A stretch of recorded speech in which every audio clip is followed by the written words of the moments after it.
21 August. We have finished the chapter 19 area. So today we will start chapter number 16 quadrilaters.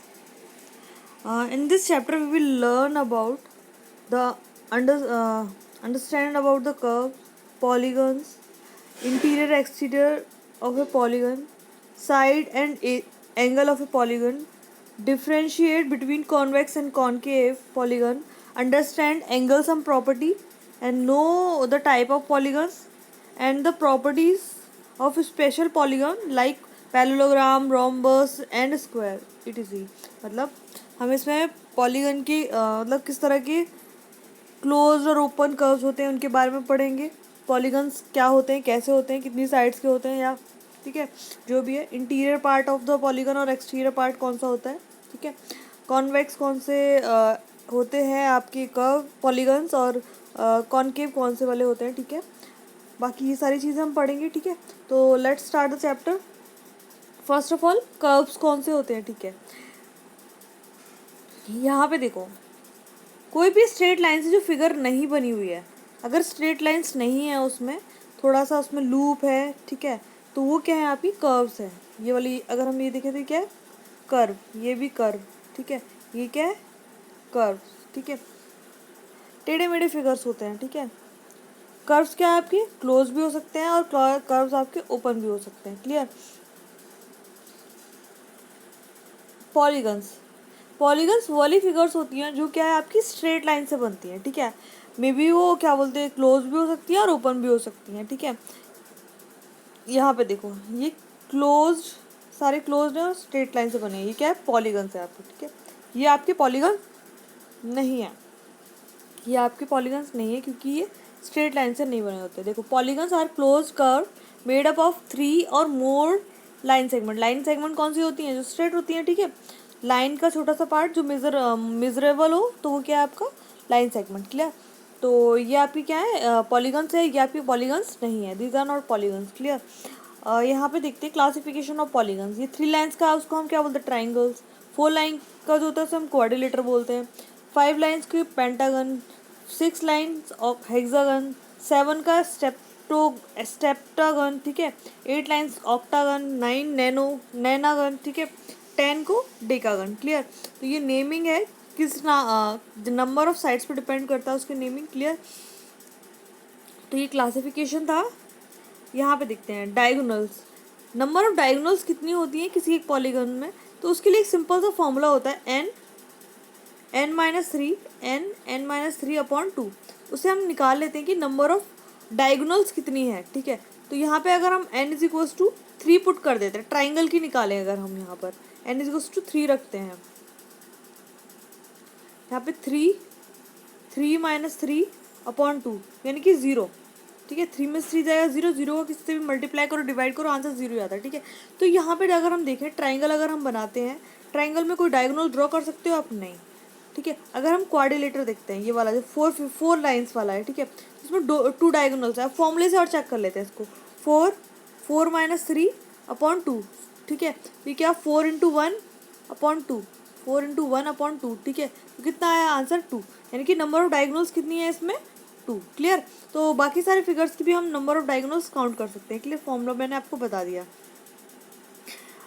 Concave और convex कौन से वाले figure होते हैं। कॉनकेव वो फिगर होते हैं जिनका डायगोनल इनसाइड लाई करता है। जस्ट लाइक अगर हम इसके भी कितने भी डायगोनल्स बना लें, ठीक है, कोई भी फिगर इसके कितने भी डायगोनल्स बना लें, तो ये क्या है आपके सारे अंदर लाई करेंगे। जैसे इधर देखो, पीछे यहाँ पे बहुत सारे फिगर दिए हुए हैं, अगर हम इन सभी फिगर में से किसी का भी डायगोनल बनाएंगे वो इनसाइड लाई करेगा। ये सारे क्या हैं आपके कॉनकेव फिगर्स हैं, क्लियर। अगर हम यहाँ पर ये वाली फिगर देखें ज़रा, अगर हम इसके डायगोनल्स बनाते हैं, इसकी डायगोनल्स, तो ये क्या है आपका बाहर लाई कर रहा है, ठीक है। यहाँ पे अगर देखो, यहाँ पर ये वाली लाइन का अगर हम बनाएंगे तो ये भी बाहर लाई कर रहा है। बाहर डायगोनल लाई नहीं करना चाहिए, अगर बाहर लाई करेगा तो वो कॉनकेव हो जाएगा। ये कॉन्वेक्स वाले फिगर्स हैं जिनकी डायगोनल्स इनसाइड लाई कर रही है, clear. Regular and irregular polygon, regular polygons वो होते हैं जिनकी सारी साइड्स क्या होती है, इक्वल होती है। जैसे लाइक स्क्वायर, कोई स्क्वायर है आपके पास, उसकी चारों साइड क्या होगी, इक्वल होंगी। अगर हम रोम्बस देखें, रोम्बस भी क्या है, एक रेगुलर पॉलीगन है, क्लियर। और अगर हम यहाँ पर ट्राइंगल देखें, अगर हम स्केलन ट्राइंगल देखते हैं, सॉरी इक्विलेटरल ट्राइंगल देखते हैं। इक्विलेटरल ट्राइंगल में थ्री साइड्स क्या होती है, इक्वल होती हैं, क्लियर। तो ये रेगुलर पॉलीगन्स हो गए। ये क्या है, इरेगुलर पॉलीगन। देखो यहाँ पे अगर हम देखें तो ये दोनों साइड आपस में इक्वल है, ये दोनों साइड आपस में इक्वल है, लेकिन ये चारों साइड आपस में इक्वल नहीं है, that's why it is a irregular polygon. Similarly scalar triangle दिया हुआ है, ठीक है, तो ये भी इरेगुलर पॉलीगन है। यहाँ पे देखो number of sides and number of sum of angles. अगर हम यहाँ पर देखें तो ट्राइंगल के तीनों ही जो एंगल है, we are having 3 angles in a triangle, clear. तो the sum of all 3 angles is 180, clear. Similarly अगर हम क्वाड्रिलेटर में देखें तो the sum of all angle of a quadrilateral is 360, clear. अगर हम इसको एक फॉर्मूला होता है n-2 इंटू 180, क्लियर। अगर हम यहाँ पे n की वैल्यू 3 रखते हैं तो देखो n is equals to, sorry ये नहीं होता, n-2 into 180, that's the formula, clear. अगर हम n की वैल्यू 3 रखते हैं, 3-2 इंटू 180, ठीक है, तो ये कितना आएगा, 180 आएगा। 3 में से बन जाएगा 1 इंटू 180 यानी 180, ठीक है। तो यानी कि ट्राइंगल के तीनों ही एंगल का सम कितना होता है, 180 होता है। अगर हम क्वाड्रिलेटर का चेक करना चाहें तो n-2 into sorry n-2 into 180, that's the formula, clear. तो 4-2 इंटू 180, ठीक है, तो 2 इंटू 180 यानी 360।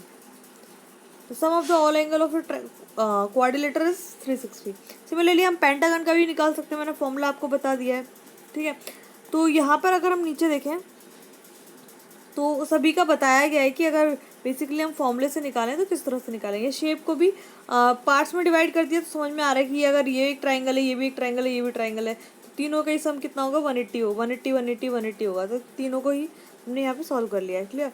तो देखो यहाँ पर ये 2 ट्राइंगल बन रहे हैं तो उससे निकाल लिया है, क्लियर। मैंने आपको फॉर्मूला बता दिया है, तो फॉर्मूला देखो ये रहा, n-2 इंटू 180, ठीक है। ये मैंने यहाँ पे वर्कशीट पे भी लिखा हुआ है, clear. The sum of the major of exterior angle of a polygon, interior और एक्सटीरियर जो बाहर वाले सारे एंगल हो उनका सम कितना होता है, ठीक है।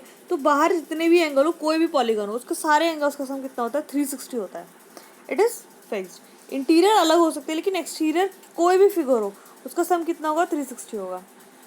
Sides of A sides and angles, कितनी साइड्स होती हैं और कितने एंगल्स होंगे। अगर इसमें 4 साइड्स हैं तो 4 एंगल होंगे, अगर 3 साइड्स हैं तो 3 एंगल्स होंगे, ठीक है। हाँ अपोजिट, ये सब तो मैं आपको पहले बता चुकी हूँ वाला, जो एक और चैप्टर किया था हमने क्वाड्रिलेटर का एरिया वाला, उसमें सारे आपको ये सब चीज़ें बता चुकी, कौन से अपोजिट है, कौन सी एडजेसेंट एंगल है, अपोजिट एंगल से, ठीक है, ये सारे मैं बता चुकी। कॉन्वेक्स अभी मैंने पीछे बताया आपको, कॉन्वेक्स और कॉनकेव, क्लियर। अभी यहाँ पे हम फिगर देखते हैं, एक्सरसाइज देखते हैं, एक्सरसाइज 16 है। इसमें बोला है here are some figures, classify them, open curves and close curve, polygon, convex, concave polygon, ठीक है। तो यहाँ पे ये बताना है कि पहले वो तो पॉलीगन तो सारे ही हैं, क्लियर। ये बताना है क्लोज कौन सा है, ओपन कौन सा है, कॉनकेव कौन सा है, कॉन्वेक्स कौन सा है। अब तो ये क्लासिफिकेशन आप खुद करेंगे, मैं नहीं करा रही अब, ठीक है। क्वेश्चन नंबर 2 का फर्स्ट पार्ट दिया है, what is the regular polygon of side 7 side chord. मतलब अगर 7 साइड वाला अगर हमारे पास कोई पॉलीगन है तो उसे हम क्या बोलेंगे, तो सिंपल उसे हम स्टेप्टागन बोलेंगे, ठीक है। अभी बताया था पीछे, आपको टेबल देख लेना पता चल जाएगा। What is the sum of interior angle of a regular octagon. Octagon में साइड कितनी होंगी, 8, ठीक है। उसके सारे एंगल्स का सम कितना होगा इंटीरियर एंगल का, ठीक है। तो यहाँ पे देखो ये बी पार्ट है 2 का। तो अगर हम यहाँ पर देखें interior sum of interior angle of a regular octagon, तो यहाँ पे वही फॉर्मूला लगाया मैंने, देखो यहाँ पे फॉर्मूला लिखा है मैंने, सम ऑफ ऑल इंटीरियर एंगल का और सम ऑफ और एक्सटीरियर एंगल का, क्लियर। तो यहाँ पे इसकी डायगोनल्स का भी फॉर्मूला लिखा हुआ है, ठीक है। तो यहाँ पे हमने इसको निकाल लिया सॉल्व करके। यहाँ पे क्वेश्चन नंबर 3 दिया हुआ है, here is the question number 3, find the missing angle of the following polygon. इसका तो आप निकाल लेंगे, तीनों ही एंगल्स का सम करेंगे और फोर्थ एंगल निकालने के लिए हम 360 में से सब्ट्रैक्ट कर देंगे, क्लियर। ये वाला जो क्वेश्चन है इसमें ये दोनों एंगल्स क्या है, सेम है, ये एक्स है तो ये भी एक्स है, क्योंकि देखो दोनों पे ही डबल लाइन्स हैं, यहाँ पे भी डबल लाइन है, यहाँ पे भी डबल लाइन है, तो both these angles are equal. तो sum of the all 4 angle of a quadrilateral is 360, ठीक है। तो यहाँ पे क्या करेंगे हम 30 + 40 + x करके हम इसकी वैल्यू निकाल लेंगे, तो दोनों ही एंगल की वैल्यू निकल आएगी। क्वेश्चन नंबर 3 थोड़ा सा डाउटफुल है, इसमें हम क्वेश्चन नंबर 3 का जो सी पार्ट है, सी पार्ट में Z और W की वैल्यू निकालना थोड़ा मुश्किल है, ठीक है। अगर मैं निकालूंगी तो कोई और तरीके से निकाल दूंगी, और क्वेश्चन निकाल रहा है वो अपने तरीके से निकाल रहा है, ठीक है। तो यहाँ पे आप सिर्फ एक्स और वाई की वैल्यू फाइंड करिएगा।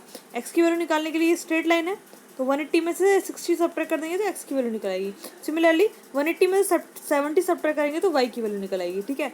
तो ये जो था क्वेश्चन नंबर 3 का सी पार्ट था। डी पार्ट देखो, इसका डी पार्ट और मैं यहीं दिखा देती हूँ, मैंने फिगर ऑलरेडी बनाया हुआ है। डी पार्ट और ई पार्ट देख लीजिए। डी पार्ट में अगर हम यहाँ देखें तो ये एक स्ट्रेट लाइन है। चलो पहले एक्स से शुरू करते हैं। यहाँ पे क्या है, ये पूरा 180 होगा, स्ट्रेट लाइन है ना, ठीक है। तो 180 में से 80 जाएगा तो एक्स की वैल्यू निकल आएगी, यानी 100 आ गई एक्स की वैल्यू, ठीक है। सिमिलरली अगर हम यहाँ पे देखें z प्लस 50 करेंगे तो क्या होगा, ये भी 180 होगा। तो यहाँ पे z की वैल्यू निकल आई, 180 में से 50 सब्ट्रैक्ट कर दिया। w की वैल्यू निकालने के लिए इन तीनों ही एंगल का, ये ट्राइंगल है ना, तो तीनों ही एंगल का सम 180 होगा। 180 में से 50 प्लस 80 प्लस 50 को सब्ट्रैक्ट कर दें, 80 और 50 को सब्ट्रैक्ट किया हमने, तो w की वैल्यू कितना आया, 50। क्लियर। अब यहाँ पे देखो, ये क्या है, एक स्ट्रेट लाइन। w और y का जो सम होगा वो कितना होगा, 180 होगा। w की वैल्यू 50 है, तो y में से 180 में से 50 सब्ट्रैक्ट कर देते हैं, तो यहाँ पे y की वैल्यू निकल आएगी। क्लियर। अभी अगर यहाँ पे देखें कोई भी वैल्यू गिवन नहीं है इसमें, ठीक है, कोई भी वैल्यू गिवन नहीं है, इसलिए अगर हम देखें, हमने अभी ऊपर बताया था कि सारे एंगल के जितने भी एक्सटीरियर एंगल होते हैं उनका सभी का जो सम होता है वो 360 होता है। तो यहाँ पे इस फिगर में अगर हम देखें, सारे ही क्या है, एक्सटीरियर एंगल है, सारे ही क्या है, एक्सटीरियर है, ये भी ठीक है। तो ये क्या है, इन चारों ही एंगल का सम कितना होगा, 360 होगा, ठीक है। तो ये थी आपकी एक्सरसाइज क्वेश्चन नंबर 3 तक, और बाकी क्वेश्चन नेक्स्ट वीडियो में करते हैं, ठीक है। Thank you all.